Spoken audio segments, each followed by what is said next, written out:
सर्वांना नमस्कार। मी पोलीस निरीक्षक विनोद घुगे, सांगोला पोलीस स्टेशन। माननीय श्री अतुल कुलकर्णी साहेब, पोलीस अधीक्षक सोलापूर ग्रामीण यांच्या संकल्पनेतून सोलापूर ग्रामीण जिल्ह्यामध्ये वेगवेगळे प्रयोग राबवले जात आहेत। त्यामध्ये पोलीस खात्यामध्ये भरपूर काम असतं, हे सोडून सुद्धा आम्ही एक सामाजिक जाण म्हणून माननीय पोलीस अधीक्षक यांच्या संकल्पनेतून ह्या योजना राबवल्या जात आहेत। त्यामध्ये सोलापूर हा दुष्काळी जिल्हा आहे। या दुष्काळी जिल्ह्यामध्ये असल्यामुळं पाण्याची बहुत कमतरता भरपूर आहे। त्यामुळे जलतारा हा प्रयोग महाराष्ट्र शासनाचा आहे, पण कुणी त्याचा अवलंब करत नाहीत। परंतु आम्ही SP साहेबांच्या मार्गदर्शनाखाली हा प्रयोग आम्ही करत आहोत। सांगोला तालुक्यामध्ये कटफळ, आजनाळे या ठिकाणी हा प्रयोग चालू आहे। कटफळमध्ये 200 जवळपास खड्डे घेतलेल्या जलताराचे। जलतारा म्हणजे काय मी तुम्हाला थोडक्यात सांगतो। जलतारा म्हणजे एका एकराच्या याच्यामध्ये 4 बाय 4चा खड्डा घ्यायचा। ज्या ठिकाणी पाणी येतं एक पडलेलं पावसाचं, त्या ठिकाणी 4 बाय 4चा खड्डा आणि खोल 6 फूट अशा प्रकारे घेऊन त्या ठिकाणी 5 फूट त्यामध्ये दगड टाकायचे आणि वरचा 1 फूट शिल्लक ठेवायचा।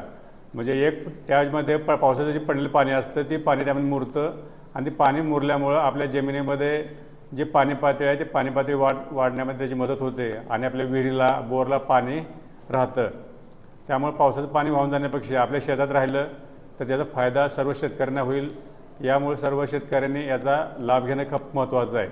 त्याचप्रमाणे आता आपल्या सोलापूर जिल्ह्यामध्ये फक्त 7% जल आहे, म्हणजे हे 7% आपल्याकडे फक्त पर्यावरण आहे, जंगल आहे, झाडे आहे फक्त। त्यामुळे कमीत कमी आपल्याला 33% झाडे असणं महत्त्वाचं आहे। तर आपण सोलापूर जिल्हा किती पाठीमाग आहे हे लक्षात असणं महत्त्वाचं आहे। त्यामुळं SP सरांच्या मार्गदर्शनाखाली आम्ही